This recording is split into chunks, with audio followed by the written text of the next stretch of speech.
Welcome, everybody, to the last episode, the final one, the finite, the grand finale, the no moss ever again of Geek Dad Reports Game of Thrones. Crispy.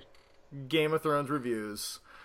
Tonight, we are going to be talking about the very last episode of A Song of Ice and Fire, the series finale, The Iron Throne. I'm Brian.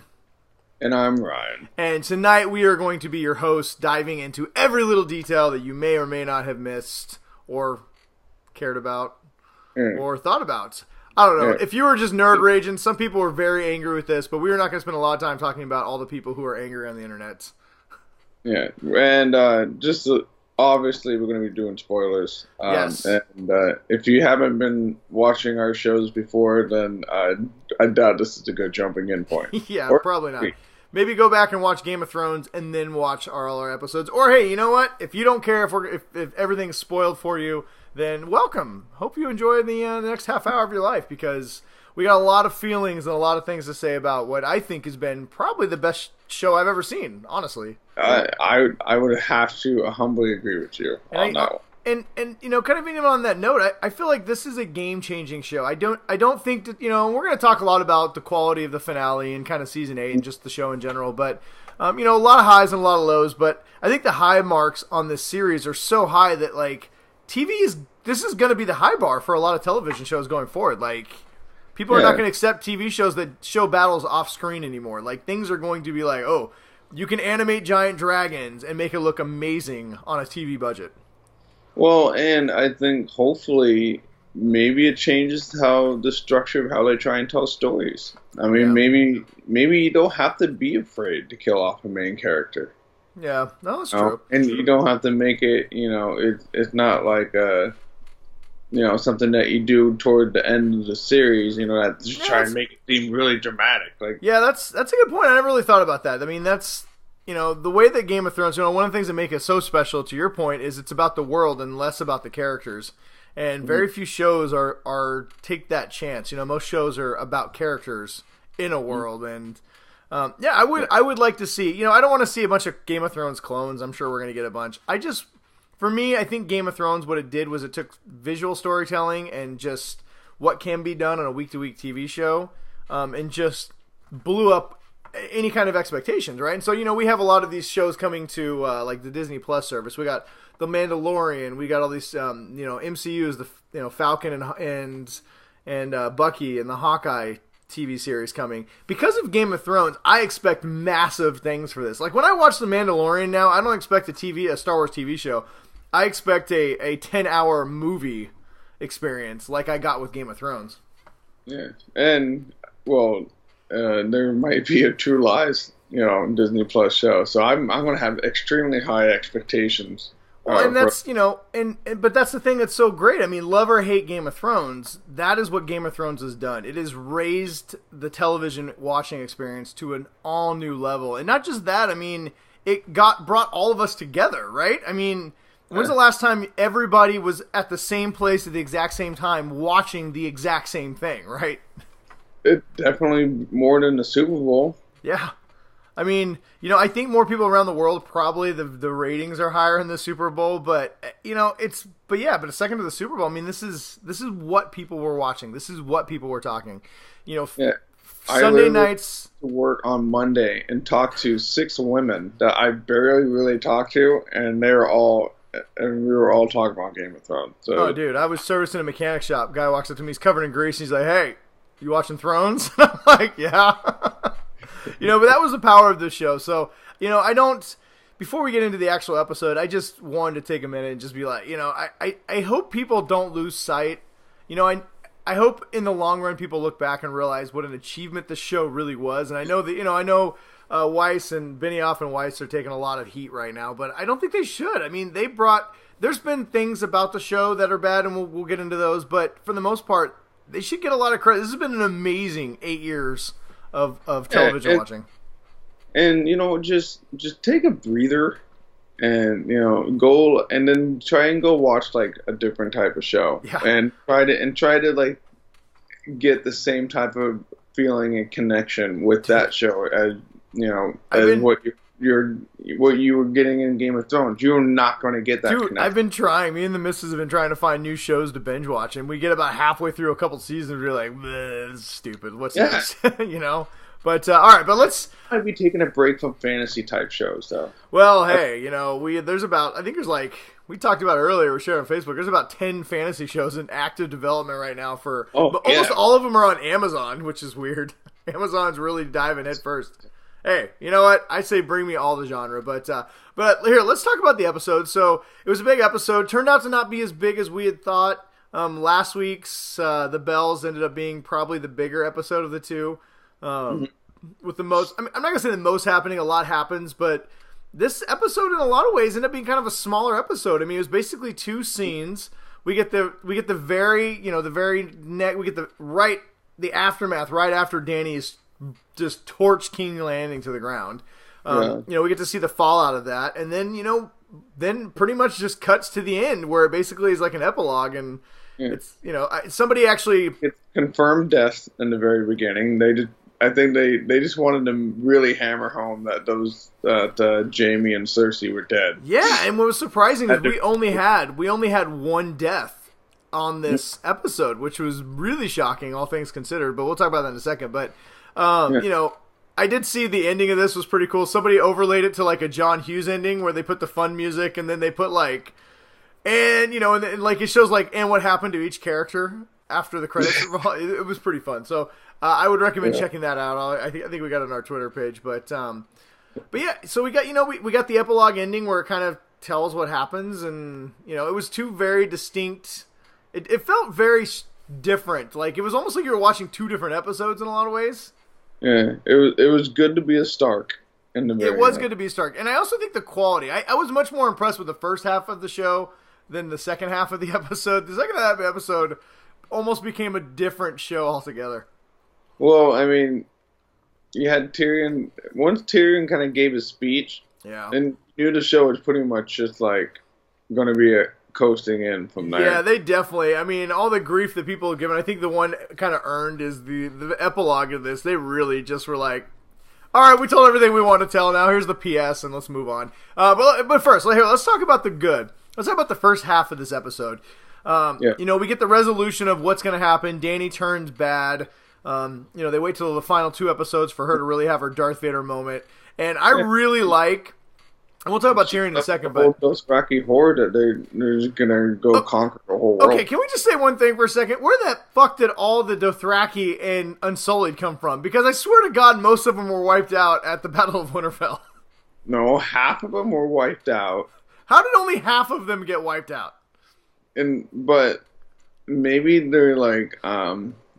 They multiply by like osmosis or something. There was so many Dothraki and Unsullied when they're all lined up in their lines and Dany's, you know, having her Emperor Palpatine moment. Any of them got killed in King's Landing in the fight, or like when Dany accidentally like maybe blew someone. I don't know. All I know, there was a lot of them. Now listen, it was a very cool visual, and this episode honestly had one of the coolest visuals I've ever seen. When we first, you know, we don't even see Dany for like 20 minutes. When Dany's sitting there. When we finally do see Dany, she comes walking out, and apparently Amelia Clark had been studying Adolf Hitler speeches to give her final speech, which is it feels very Adolf Hitler, General Hux, right? She walks out, say that, sees her army, but when she's walking out, when Drogon comes behind her and lands, and he lifts his wings out, and it's basically just Dany with dragon wings. Like, she is the dragon. Like, the transformation's been completed. She has torched the city, and she is now the dragon. And it's creepy. It's so eerie. It's one of the best things I've ever seen. Yeah, when they started doing that, I was like, oh, damn. That's some visual telling or, like, storytelling. Right yeah, there. I mean, if you want to be like, has Dany turned? Yeah, I mean, she basically looks like a giant dragon demon queen, you know, and she comes out. Well, now you know where she's going, and then she gets her speech. No remorse. Now, I feel like the critics of last week's were like, oh, we don't know what Dany was thinking. I thought they did a really good job of that. I mean, you know, maybe her turn was a little quick. It would have been nice. We talked at length last week that the groundwork had been laid, but it would have been nice to see, you know, a couple more episodes of her dark side kind of popping out. But we find out that she had told Grey Worm before Yes. to kill everyone that was basically fighting for the Lannisters. So she kind of already knew what she was going to do. Yeah, I don't think she had any plan of surrender. Clearly had no plan of stopping the rampage. She wanted to make sure everyone who had wronged her was dead, and she felt that everybody, the people of King's Landing should have abandoned Cersei, and because they didn't, they were her enemies. That is the vibe I got from her. And and then it was really eerie when she's she's in Dothraki or Valerian giving her speech about how like, oh, this is just the start. We're gonna liberate everybody. Now we've just gotten to witness what her liberation means, so it was such a chilling scene. And she was I cannot speak highly enough of the actors and actresses this season. They were so good, regardless of some of the script issues or things that move so fast. The actors just crushed it this year, and her speech is amazing. And she's like, "We're gonna liberate everybody. We're not stopping at King's Landing," while the whole city is literally snowing because of the ashes. She's like, that's her liberation. We finally, we've heard it for 8 seasons how she's gonna liberate everybody, and we finally see what her version of liberation means when a city doesn't immediately just give up. And so, and I thought it was really chilling. Like, she's like, we're gonna go liberate this place, and we're gonna go up to Winterfell. And it was like, I don't think Sansa is gonna enjoy being liberated. Yeah, she definitely was on her path, and Tyrion had realized that he made a mistake. Well, the creepy part too is we have Arya in the crowd just watching this, like, holy crap, and nobody there speaks Valyrian. So we're watching Jon, Tyrion, and Arya. They're getting the memo, but they're not even understanding what she's saying, and everyone's looking at each other like, "Holy shit, what do we do?" Mm-hmm. Right, because they couldn't understand her. No, like I said, that was some really good acting because you could see it on their faces. They all knew. They're like, we might have made a mistake. Not saying like, good job. Now let's go feed all these people and give them nice new homes. Yeah, no, she wasn't like, okay, I finally got the Iron Throne. That's all I've ever wanted. Well, and honestly, what Dany ended up being revealed is, besides that she is a dragon, she's a conqueror. She's not a peacekeeper. She's not a queen. We saw this in Meereen. What did she do when she got to Meereen? She got there, she killed everybody, but she could never rule because she's not a ruler. She is a conqueror. She learned from Khal. She's a she's from Drogon. Drogo. Drogon's the dragon. Yeah. You gave a person who only knew how to conquer a weapon of mass destruction, and finally she got a chance to see what it could do, and she's just like, yes, we're taking over everything, right? And I thought they did a good job of showing us, like, most people who are really evil never see themselves as evil, and I really thought that was strong with Dany. We saw forever how she wanted to liberate people, but then you saw, once she got to a place that didn't willingly liberate themselves to her, what that meant for her. Her idea of liberation is actually like destruction and crushing everybody until there's no one left to fight her. Yeah, it's kind of like what Tyrion was saying. Like when she killed the slavers of Astapor, they were evil men, and so it didn't bother them. And then, well, here let's talk about Tyrion. So before this speech, we witnessed Tyrion. Before he makes his noble stand. I thought it was a really effective moment of him walking through the city, just seeing, everybody's witnessing now. Like, everybody backed Dany. Everybody spoke for Dany. Jon trusted Tyrion, and they all fell in love with Dany, and I think they all are coming to the realization how misguided that was. And watching Tyrion walk through the city and then trying to find his brother and his sister, going to the place where he'd hoped maybe they had lived. Because ultimately this show is a lot about family, and as much as Cersei turned on Tyrion multiple times at the end, I definitely think he was sadder that his brother was dead versus Cersei, but they still were his family, and as much as the Lannisters had one of the most fucked up families in all of Westeros, they all still were committed to each other. Had Bronn put a hit on him. Well, Cersei put a hit on him, and multiple times tried to kill Tyrion. But you know what? Whenever there was a moment she could have, she just didn't actually do it. But so Tyrion goes through and finds him in the crypt. Now I thought it was a little strange that listen, it didn't take that long to dig him out. And if they just would have jumped to the right, they would have been totally clear. I think that's a little bit of storytelling. You want that visual of him finding him. So I'm willing to just kind of overlook that, but just let it go. Did you notice how like intertwined it was? Kind of a cool visual how Jamie and Cersei, number one, they were both confirmed dead, which I think there was a lot of speculation that they weren't actually going to be dead. But they're confirmed dead, and not only were they confirmed dead, they were kind of entangled with each other like they would have been in the womb. So they started together, they finished together, and Yep. And unfortunately, we got to see. As much as I hated both those characters, I really felt for Tyrion at that moment. Like, it's just a testament to the acting and the music of this and how beautifully Peter it was shot. Dinklage was probably the best actor on the entire series. They need to be handing out Emmys like they're like Oprah. You get an Emmy, and you get an Emmy, and you get an Emmy, because everybody in this cast deserves to win all the awards. Now, Peter Dinklage, has he won anything yet? Yeah, he's won Emmys. I think he's the only person who consistently wins Emmys on that show. Everybody else, like Lena Headey, Cersei's never won an Emmy. How is that even possible? I don't know. Yeah, I don't know, man. They all, well, except for I don't know about Kit Harington. Well, so anyway, he did a lot of brooding this year. He digs up his brother and sister. And then he goes and confronts Dany. And she basically calls him a traitor, and you can see it. Like, she's all happy, and then she sees him, and she's like, "Oh, it's you, traitor." Yeah, and he basically just tells her, I really liked how he didn't try and talk his way out of it. He didn't try and make excuses. He just took off. He basically was like, "You are a monster," and took off his pendant of Hand of the King and threw it on the ground, or Hand of the Queen. Yeah, and he got thrown in prison. Now, real quick, can I just mention? Did you notice like Arya was down by Grey Worm, and then all of a sudden Jon like turned around and she's standing behind him? I was like, holy shit! She's got ninja skills, dude. That was the greatest ninja move I think of all time. It was so great. She does like the thing in like anime where they like run with their arms behind their back or something. And I want to see. I would love to see. Maybe we'll never get any more of this story, but I would love to see this entire story redone as an anime. Like, give us like a 3-season, 20 episode anime Game of Thrones. Well, the thing is though, if she was trained by the same Dario who gave her the coin, and how did he get captured? I don't know. We're not going to talk. Wait, listen. We're not going to ask all these kind of questions. So we'll be here all night.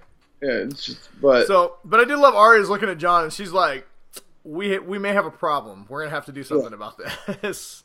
And he just puts on his face, and Jon's like, "Shit." By we, you mean me, right? So then Jon, broods his way to go see Tyrion, and then Tyrion gives, the speech you were talking about earlier, where he just starts laying out like, we all loved her. So because we loved her when she burned the Masters, we thought, when she said, "No, I loved her too, but you were a little more successful." There was some good humor in this episode.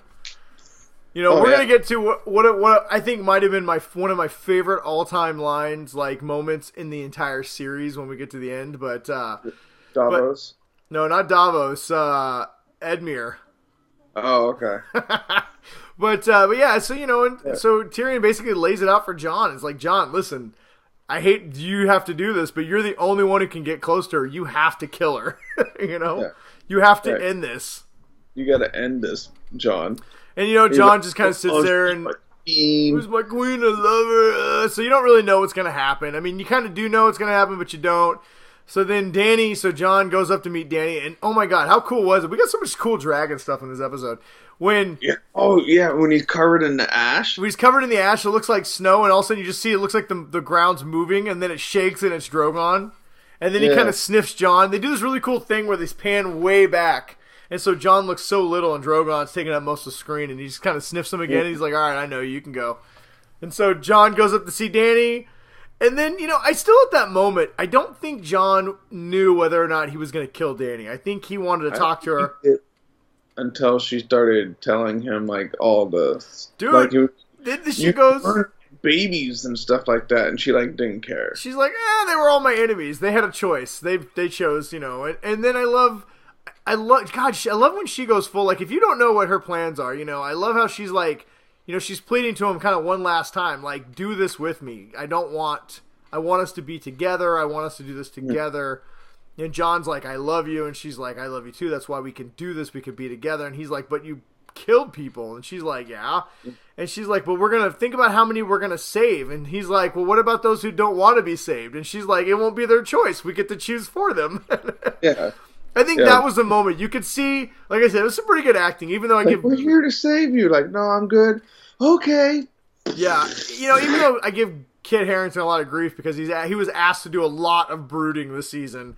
You could see the twitch in his face, like he's just a subtle shift in the way he was looking at her when she said that, because he's just like, she's not gonna give anybody a choice. Like, he knows she's gonna go up to Sansa. Well, it's just like when they're talking about liberating everybody, Arya's like, he's like, oh, he goes, oh, people will get on board, and she's like, I don't think Sansa's gonna get on board, basically telling him like, if you don't do something, she's going to go kill Sansa.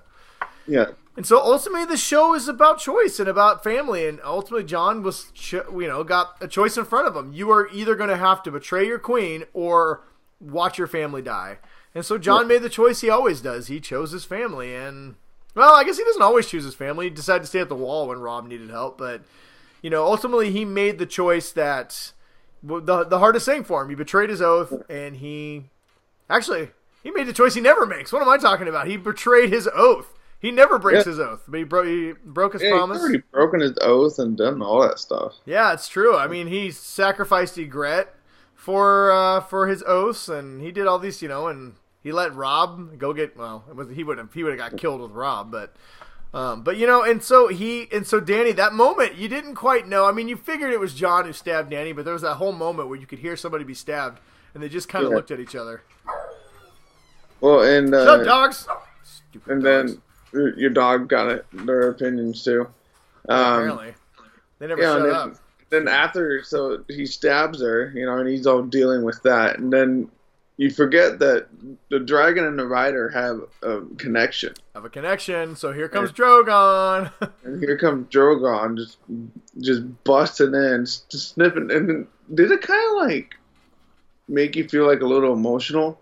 Yeah, of course, because Drogon was like, he's like pawing her with his, or he's like nuzzling her with his nose, like, Mom, come on, get up, wake up, Mom. And they did a really good job with the dragon face, so you could see it was like all super emotional.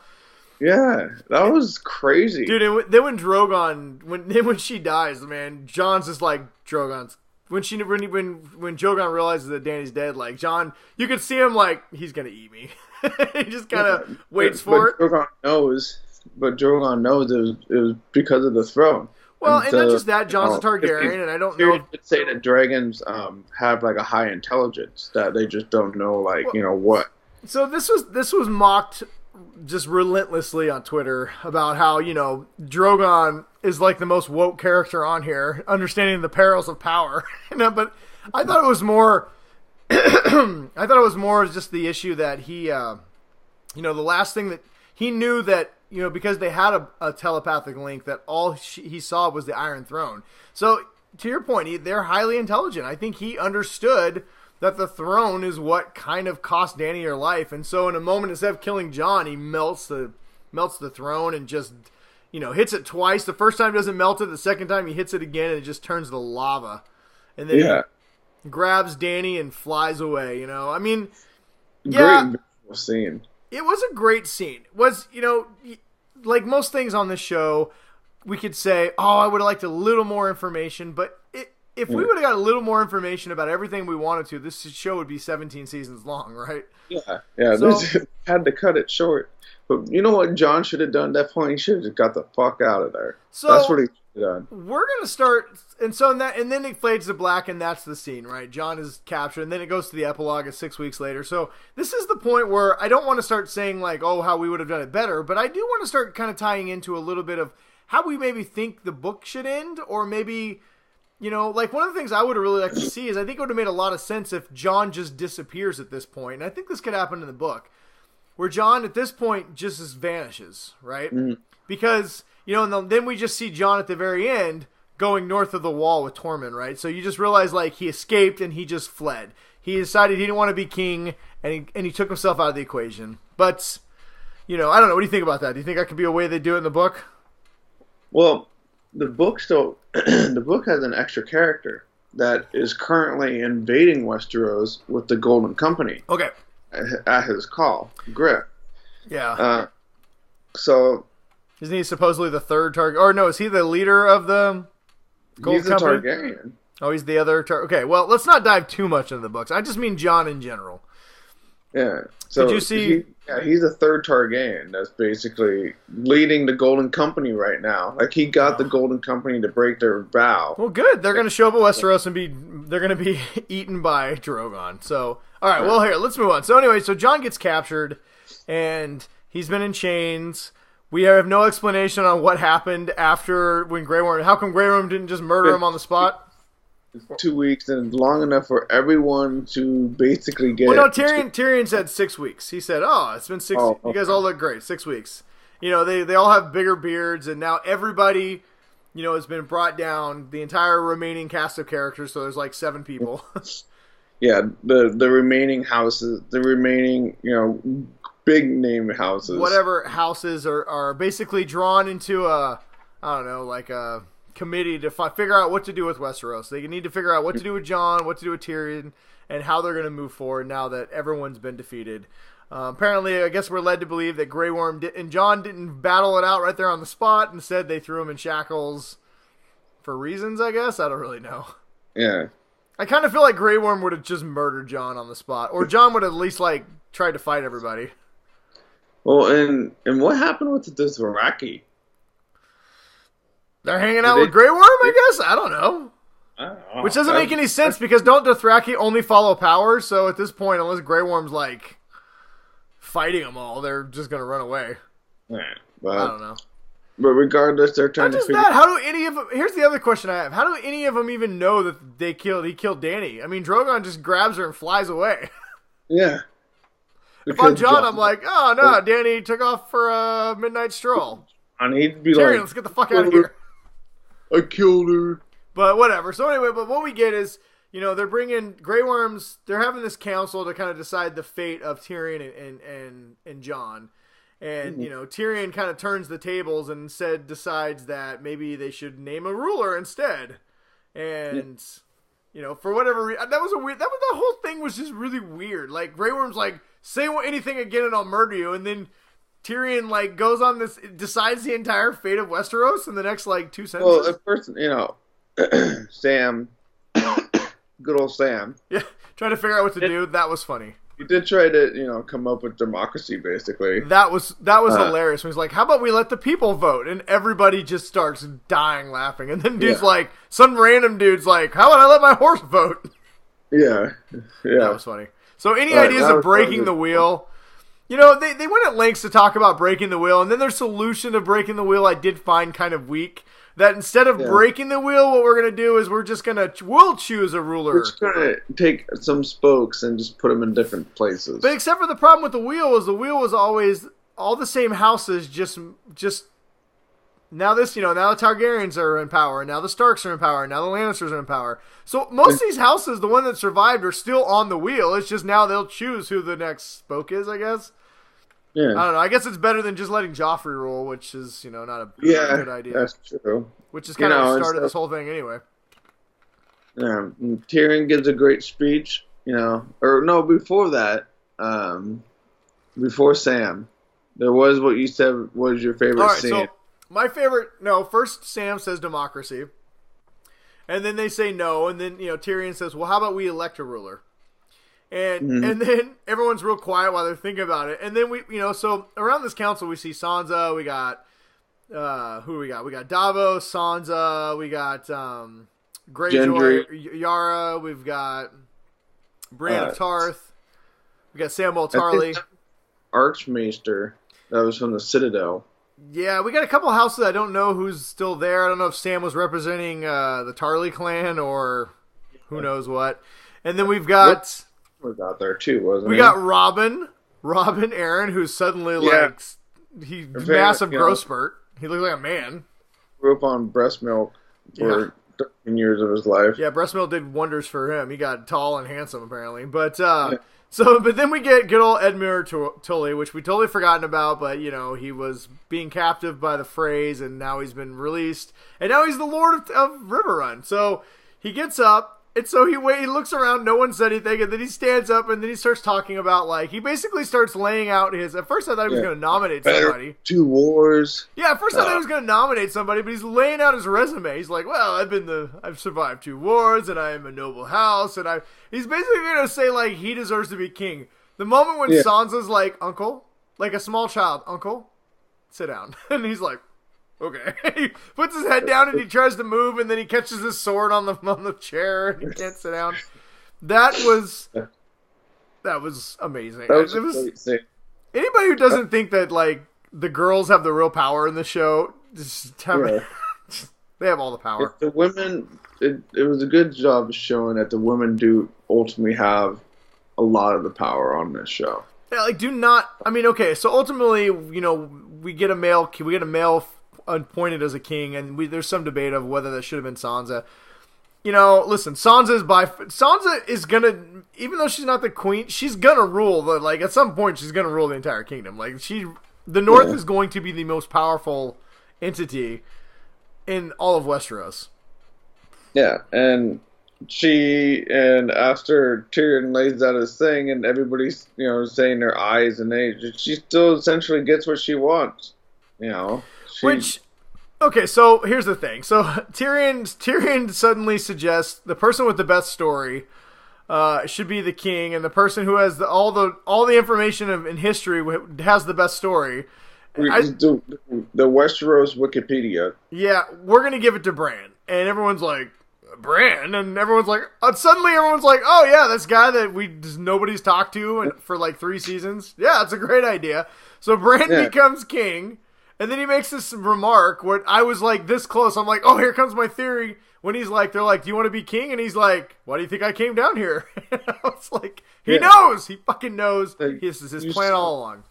You bastard. That's why at the Battle of Winterfell, you were just sitting there, just chilling, looking through with your ravens. He knew. So he was going to live. We're going to talk about Bran in a second, because I have some thoughts about Bran. I want to get to this in a second. But I do like that Sansa basically said his dick is broken. So. Yeah, dude, not only does she his dick is broken, everybody says, sure, we vote for Bran. And then we get to Sansa, and Sansa's like, oh, listen, brother, I love you, but we're not. We're going to succeed. The North had bent a knee for too long, and we gotta be free. And nobody else is just yelled favoritism. I mean, Yara looked like she wanted to kill everybody. And when they were talking about Jon Snow, which we'll talk about in a second, she's like, I'm gonna kill Jon. And I did love how Arya's like, if you touch my brother, I'll cut your throat. I was like, all right. But I don't know. I found that all a little too easy. Okay, why didn't everybody want to secede at that point? Yeah. I mean, I kind of gathered that the North was... he wants to just rule Dorne again. Well, what I kind of gathered is that the North was the main army left in Westeros, so it's not like everybody had a lot of room to, everybody else had kind of been massacred. Did the Vale even fight? What? I don't even think the Knights of the Vale even fought, so they probably got, their whole freaking army still, don't they? Yeah, so that's what I mean. The North is still pretty powerful. Basically you have this occupying force with Dothraki and Grey Worm and the Unsullied, and then you have the Northmen, and everybody else is kind of shit out of luck. So I think that's kind of why they got to do it. At least that's, to put a little sense to it, that's the thing that I implied, is that Sansa knew they were in a position of power, and she's just like, listen, fuckers, we've got all the soldiers, we're seceding, you're going to have to just deal with it. I will say this, the Starks made out like bandits. I mean, there's a Stark king, there's a Stark queen in the North. Jon, we'll talk about in a minute, he ends up going... North, so he's basically king of the North again. The true North. Well, is it so? Was he leaving with the wildlings? Okay, so hang on. We'll get there. We'll get to Jon in a second. Yeah. I want to go back to, so before they do talk about Jon a little bit, so we'll talk about Jon last, and then what happens with everybody else. So I want to get to Bran. Now, here's my thing. I don't have a problem with Bran being king. Bran is the opening chapter in the first book. Bran is a very important point of view character in the books. Even though little I've read of the books, Bran is a much bigger character in the books than he was in the show. the three-eyed raven is definitely, Tyrion makes a lot of sense. Somebody who knows everything is going to be a good king, especially since he doesn't want anything. He can't have children. He's not he's not out whoring himself around. Like, he just doesn't care. He'll be there to just try to just do what he can. Yeah, he's not going to be Robert where he drinks himself and finds a new girl every weekend. He knows, they always say, what's to say, if those who don't know the past are doomed to repeat it. So in that aspect, Bran is going to be a great king. And if he does know the future, which this show is hinted at, I mean, he's going to know about rebellions before they start, and he's going to be able to strike him down. I mean, he can easily be the best king in the history of Westeros. That being said, how does Tyrion really know that? I mean, Tyrion and Bran had that one moment where they talked a little bit in the Battle of Winterfell, but we don't know what they talked about. He knows he's a three-eyed raven, but most people don't even know what that means at this point. So I'm not really sure why everybody was so quick to just pick Bran. Because he had the best story. Okay, but he doesn't have the best story. How about Arya, who killed the Night King? She trained, she survived on her own. She's a shapeshifter. She's one of the faceless men. Or Sansa, everything Sansa went through, where she became Queen of the North. How about freaking Jon, the rightful ruler of Westeros, who killed the Mad Queen to save the freaking country? He was killed, dead for like days, and then brought back to life. Aegon, they could have called him Aegon the Resurrected. Yeah. Which is a much number one. That also brings me to my other point that's terrible. Bran the Broken? Come on, Tyrion. That is a terrible name. Well, he could have been Bran the Stoner. I mean, anything would have been better than Bran the Broken. Bran stares at How about fire. Bran Stark, first of his name? Yeah, that's true. Could have done that. How about Bran the Three-Eyed Raven? I mean, anything would be better than Bran the Broken. They should have just called him Bran Broken Dick. First of his name, since Sansa puts him on straight blast. That's too much of a burn. Well, and then we get the Little Council. So then Bran immediately, if I'm Grey Worm, first of all, who gives a shit what Grey Worm thinks? But whatever. Yeah. They want to avoid bloodshed. Fine. So Tyrion nominates Bran to be king. Bran immediately, everyone says they make him king, and his first act of king is to tell Grey Worm to give up Tyrion, and then make him hand of the king. What? Yeah. I think. How many times do we have to see Tyrion get a hand job? That's what I want to know. Is he going to be a good hand of the king? Yes, I'm sure. Like I said, then we skip ahead. We get to this final scene, basically, where they're all at the small council table, and I really liked that the show went back to this. This is where where everything started, and this is kind of where it ends. We get to see the new. And this really is where Westeros is decided the power. I mean that's where everything happens. It's just at that small council meeting with the 6 people. That's where everything in Westeros happens. So we get Davos, who's the master of ships, which is great. I think everyone was happy to see Davos be on the council. We got Brienne, who's master of war, which makes a lot of sense. Or no, she master of war, just head of the Kingsguard. No, she wasn't. They didn't have a master of war. They still need one. So she was just like head of the Kingsguard, which is awesome for her. Tyrion, who's obviously hand of the king. Then we get freaking Bronn, who Tyrion lives up to his promise. Why? No idea. But he gives him Highgarden and makes him master of coin. If there's anybody who's worse candidate to be master of coin, because even what's the first thing Bronn says? I'm going to rebuild the brothels. That's the first thing he wants to do. Yeah. Well, Brian, those women need to get back to work. Listen, all that made for a hilarious TV show, but it didn't really make for a really I loved it in the moment, and I really laughed and I enjoyed the end of the episode. But the more I thought about it, I'm like, this makes no sense. Why would they make Bronn master of coin? And then we get Bran, who shows up for like a hot second. You think, oh, he's actually going to be a part of the council, like Robert Baratheon never was. And then he's just like, we need to find more people. And where's the dragon? And everyone's like, oh, I think he's flying east, which made me think like, oh yeah, maybe you should keep tabs on this nuclear warhead flying around. I'll try and find him. And he's like, oh, maybe I'll just find him, which kind of hinted that he could find him. And if he could, does that mean he could warg into the dragon and be like the most powerful ruler of all time? dragon this whole time, and that would have been really great. So okay, so so we get that scene, and it's fun, and then we get to see Podrick, who's also part of the Kingsguard now, which is awesome. Sam was the Grand Maester now, right? Oh, and Sam was the other one. Sam was the Grand Maester, but he only had like 2 little rings. Yeah, which was great, but I don't care, man. We love Sam. So I mean, ultimately, even Braun, I don't know why he's there, but these are all characters we love. So I mean, I could literally watch a weekly sitcom with this crew on the small council, just doing small council shit. But ultimately, here's the thing with Bran, and this is one thing where I don't really have a problem with the ending, and I think it's fine. And I'm pretty sure this is where George told him, "Hey, listen, Bran's gonna sit on the Iron Throne." But my biggest problem with Bran is like if they knew Bran was going to be the ruler, then how come we didn't get the last 2 seasons of Bran have been like the most dull, like boring character on the show. Like he all of a sudden got a little bit of personality now. Like not a lot of personality. At least they gave him a little bit at the end, because up until now he's had no personality once he became the 3-eyed Raven. And so I don't mean they didn't need to like heavily foreshadow it, but they could have given us a little something.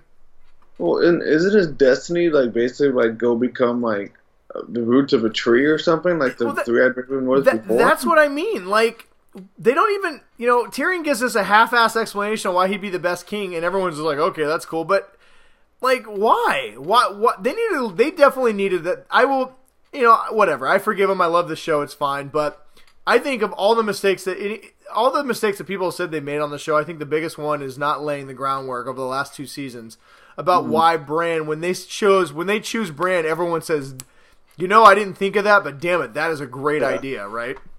Instead, everyone's just like, Bran? What? The book is probably going to do a lot more explaining. Well, and so this is where it gets into my theory. I've had a long running theory that Bran's the Lord of Light, and I'm still kind of sticking to that. I think that's going to be revealed in the book, but I think for the show, I mean, it could have been, and I hope they do this in the book. Maybe you find out that Bran is known all along. It's just like they always said, the loop is closed, the ink is dry. But if he's the Lord of Light and he knows that he has to be king, which means he has to manipulate the timeline to make sure that happens because it has to happen, then all that makes sense about the Lord of Light. Then all of a sudden you're like, oh, that's why he made the Mad King mad, because he knew all this had to happen so he could get to be the king. Or we have to bring back Jon because Jon has to kill Dany, so Dany... All that makes sense, but then you're left with an ending where your new king is actually kind of the villain too. Yeah. Which I think would have made an amazing end to the show. Instead, we got the happy ending. I never thought we were going to get a happy ending, and we got a happy ending for the most part. Yeah, that was the last thing that I was expecting, was to see people like... Oh, I mean, I thought like maybe like one... Well, I mean, there's some melancholy endings, and we're going to talk about Jon here in a second. But I mean, do you see what I'm saying? I really feel strongly that in the books we're going to get some kind of reveal about Bran, like I just laid out. That we're going to find out a lot more about him, and I still maintain that he is behind the events of the entire Game of Thrones, because it would make so much sense at the end. The book's called Game of Thrones, and then you find out that the character who ends up on the throne at the end was literally been playing it from the beginning.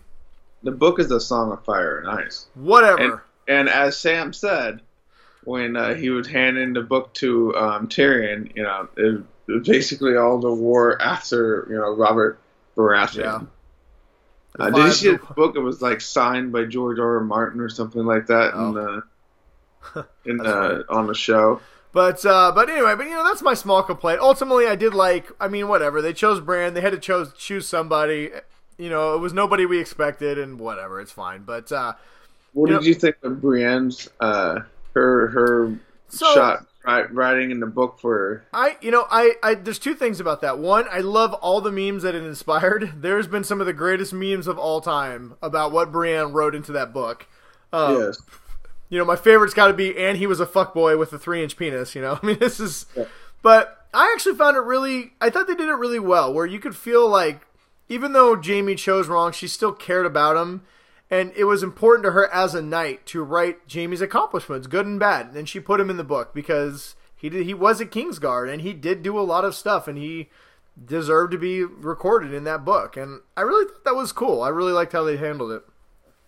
Podrick is apparently a knight now. Podrick's a knight, which is cool. We got the Podrick. We got a Podrick I don't know. He didn't die, and he did something cool with his life, so good for him. And then we get a couple cool scenes where we get to see everybody. Arya has decided to leave, like we talked earlier. She's wanted to know what's west of Westeros, and she sailed for the unknown. Sansa gets to be Queen of the North. We get a really cool scene where it shows her being crowned queen. Up in the north. Makeup on. A lot of makeup. She got the coolest dress I've ever seen. Yeah, it was pretty badass. And then unless I'm forgetting somebody besides John, anybody else besides John, we're gonna kind of end this talking about John here. But anybody else? Any other characters? Thinking? No, they didn't show Sam and Gilly or anything like that. Yeah, Gilly got the shaft. They did what? I said Gilly got the shaft. She wasn't in this episode at all. She didn't get any last mention or anything. Nope. But okay, so now and then we got John. So let's talk about John. Yeah. So he was in prison. I really felt like there's a missing parts between after John stabs Dany until John ends up on the wall because there seemed like a lot of something that needed to happen. That, for one, the fact that he's the rightful ruler of Westeros and saved all their asses. They don't even bring it up once in the small council, in the committee. And they didn't why didn't they just wait until the Unsullied sailed away and then just be like, psych? Yeah, are they really that worried about Yara? Whatever, come on. We all know the Ironborn are going to revolt at least one more time, so, who cares? But that was my thing. So they come to the conclusion that John can't be, they're not going to, no one's going to tolerate him being murdered. But, the compromise is that he's going to take the Black and once again go up to be part of the Night Watch, why do you even have the Night Watch anymore? Yeah, and what are they going to be doing? There's no walkers, right? There's a few hundred wildlings left. And two, you still have the rightful heir of the kingdom who was reborn, who killed Dany, who the moment anybody gets tired of Bran or Sansa will be like, hey, we've got this guy up here who can lead a revolution. Yeah, he rode a dragon. He rode a freaking dragon. Even if they would have had a conversation about, listen, Jon is the rightful king. If someone says, listen, we cannot put a Targaryen back on the throne, right? Mm-hmm. Or even if they would have brought, it would have been made much more sense. I would have liked it much better. Instead of Tyrion, they bring out Jon. And they try and free him, and they try and make him king, and Jon says, I don't want to be king, and he names his successor. That at least would make sense. He would be denying the throne and choosing Bran because that's what he chose, right? Instead, we just get this whole Jon has no agency, he just sits in his cell and be like, I killed my queen, sure, I'll go back to the north. So, the one person who's sacrificed everything, who's got shit on this entire series, ends up having to go back to the Night's Watch, where he can't have a family. He has to swear everything off again. And really, how many people are left in the Night's Watch? 20? Is he Lord Commander? Is he the 1,000th Lord Commander? I kind of got the impression he might be. Is he the only person at the Night's Watch? I don't know. But then we get the end. The last scene we get to see with Jon, which visually was a really cool way to end it. Jon is taking all the free folk back north because they want to go home. We get the great scene. Everybody who complained that Jon didn't, pet Ghost, which we were one of them. We got the Ghost hug, and Ghost is a good boy. Ghost's been sitting there waiting for Jon for 3 months. But and too bad Tormund didn't even get to say anything. I know we needed a hilarious Tormund line, but whatever, we didn't get it. But we do get to see them all.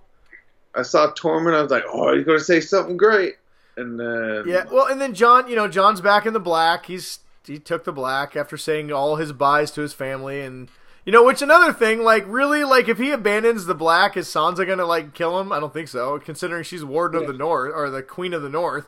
But anyway, whatever. And Jon was technically King of the North. We're not gonna get into the logistics of everything, I guess, but so. Let's just mention the fact that why does the Night's Watch need all that land now? There's nothing to guard them from. The free folk are on the side of Westeros. They've killed the Night King. Killed that one crappy castle. Yeah, whatever. But anyway, so Jon, the last scene we get is Jon taking the free folk back north, and we get this cool shot of, in the very first episode, we get to see the people leaving through the wall and the gate closing, and then the gate's closing again, and Jon kind of looks back and looks at the gate. Now, much has been made, and that's kind of the last scene we get is Jon and the free folk going. A lot has been made about what does this mean for Jon. I got the heavy implying. I really thought strongly that Jon's not coming back to he's going to live in the North. I think that's like when they were closing the gate. I think he was just like, screw it. I think they think he was taking him home. I think Jon was like, I'm home. I kind of got that impression, like, especially with Tormund, he heavily implied that Jon's he's got the North and the true North. He's, I'm pretty sure the North people would immediately make Jon their leader or whatever. So I think ultimately Jon ends by being the king of the true North again. Well, not again, but kind of being the new Mance Raider. And they're all 300 of them are going to go rebuild the North. So I don't know, what was your take? Did you feel like Jon was not coming back, or did you feel like Jon was going to kind of just be the ambassador? I thought he was very much just like leaving with the wildlings, and he was either going to become like their new leader or just go live with them. I got the impression that Jon was like, I've sacrificed everything for Westeros. I'm just done with all of you. I don't want to be part of this system anymore. Yeah, that's kind of how I felt it, at least. So, I mean, he's, like I said, he got the one ending. I guess if he's going to go be free with the free folk and find a wife or, do whatever and live his life out, then, I don't think it's probably what he wanted in general. I think it's probably the best thing for him. I mean, he's fought enough wars. He's had to sacrifice enough loves. You just know that somewhere down the line, one of his ancestors is gonna make a big army and I mean, that's the thing about this show. Here's the hard part about the show. So I mean, ultimately, this show proved that the show really isn't about anything. It's not about, doesn't matter destiny or your name or whatever. It's about your choices and a world that's a violent world that bad things happen to people. Right? Ultimately, none of it really mattered. I mean, they just got rid of a whole bunch of people. A whole bunch of people died, and everyone kind of ended where they started. But the world that we know, here's the frustrating thing about this episode, I guess ultimately, is when it's all said and done, it leaves all the characters in a way that, like, do we not believe that in 10 years, literally the shit's going to start again? I mean, like, there's literally Aegon Targaryen living up north. Like, the rightful ruler of Westeros is living north of the wall. Like, that's not going to come back into play ever. Yeah. Well, I mean, if you look in the context that George R. R. Martin did kind of base this off the Britain War of Roses. Yeah. Which was, they were the king, and then there was the Duke of Burgundy, who, the biggest, most powerful man, in Britain. And essentially at the end of the War of the Roses, all the major players are dead. Yeah. And you're left with a small minor house that happens to be called the House of Windsor. Yeah. And where's that? And what happened with that small house? Well, it's still, that's where the current world. And we definitely got the impression that they were only minor players, in the War of the Roses. And I think we definitely got the impression that there was a lot of people dead and nobody was in a hurry to get back to battling. But, I don't know. I mean, ultimately, whatever. I enjoyed this series. Was it the best finale I've ever seen? The first half was amazing. The second half, it was all right. It was fine. But overall, still good. Yeah, I think as one big piece, I thought the finale was very fitting, if not maybe everything we'd hope for or everything we'd want to know. It still fit pretty well, and when it was all said and done and over, I felt, it was happier than I thought. I enjoyed it. Here's what's going to happen in 25 years, and everyone, they were never going to do that. It was never going to be, an open and shut ending. It was always going to be open. It was never going to be what we wanted it to be, and so I mean, ultimately, listen, I give this episode a 7. If I had to give it a ranking, I'd give it a 7. It was a solid way to end it. It wasn't great, some of it, but a lot of it was amazing, and so I give it a 7. I'll give it an 8. I mean, it was a solid B. Yeah, I'm with you. It's like, it's a 7-8. It was a good episode. The good outweighed the bad, even the weird logic. I think the big winner of this episode has to be George R. R. Martin, because now every single person who watched the show is going to buy his last 2 books if they ever come out. Oh yeah. This is the best advertising he could have ever gotten. if he ever finishes the books. And I cannot wait for the inevitable book when it comes out, when everybody compares the two shows and whole new wave. In 8 years, a whole new wave of hate. But well, how long would it be too long for people to not be interested in reading the books, though? The way everyone is now, a week, people will forget about this. Let's be honest. Yeah. Nobody's gonna. Well, we're gonna hear about when the new books come out, but after that, no one will give a shit because everybody in the world has ADD now. Yeah, essentially. They'll move on to the next big thing. But no, I'm looking forward to reading the books. I enjoyed the show. I think the finale was a good ending to this whole thing, and I think when people look back and they binge watch this again, or people, when it's the passion is kind of faded a little bit, and you can just be a little more subjective. I think people are going to really look back at the series as a whole and really enjoy it. I thought, is it one of the best endings I've ever seen? No, but I thought the final season was a good way to end it. I love the action pieces. I love the battles. Yes. It had a season of some of the most incredible stuff I've ever seen on television. Yeah, I have to agree with you. I mean, it's been one of the best seasons of television for me, at least for like a final season. I mean, it's been the first time in a long time where a final season actually felt like a final season. And this is a hot take, but season 8 is one of my top favorite seasons so far. I know that the pacing was off. I know some of the dialogue wasn't there, but it was so not boring. There was so many seasons, and I just binge watched it. There was so many seasons that were boring. Season 4 and the beginning of, or season 5 and the beginning of 6 come to mind. They're just so slow and so boring. Mm-hmm. This season was amazing from beginning to end. It moved fast. It was an hour and 20 minutes almost each episode, and we saw so much insane stuff. Clipping things off at a fast pace. Yeah, and I really enjoyed season 8. I thought it was a great season, and honestly, I thought it was a great cap to this whole show. So I am not disappointed in the least. I've read the Harry Potter books and seen the movies, and what you realize is you're never going to get in the visual medium. You're never going to get what you can get in the book medium. So I look forward to George's books. I look forward to him fleshing out these characters a lot more. I look forward to the 500 pages of Daenerys turning to Darth Vader that we're going to get in the books that we didn't get in the show, and I think it'll be a great supplement to one of the most epic TV shows, if not the best show I've ever seen. Yeah, and let's just wait and see how HBO is going to follow up, because they got some big shoes with these prequels. Yeah. But, all right, anything else? Anything else you want to talk about? No, I think we covered everything that we hit all those bases.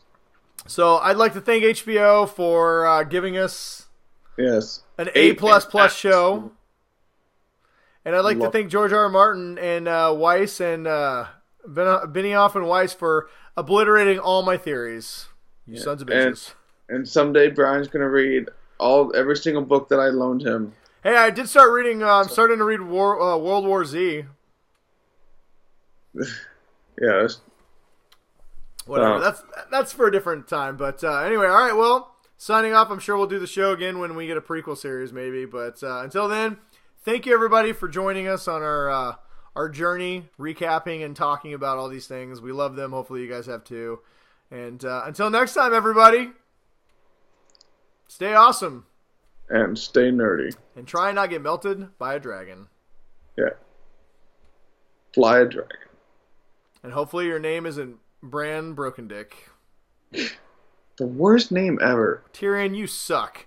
Tyrion, you get a downvote just for that, you dick. You're good at everything except for naming. What if you were like Tyrion the short? Maybe that's why it didn't get written to the book. Yeah, probably not. All right, whatever. Until next time, everybody. Have a good night. Stay awesome. Dracarys. See you next show. Yeah, Dracarys. Don't go evil and liberate anybody. All right? That's all I'm saying. Later.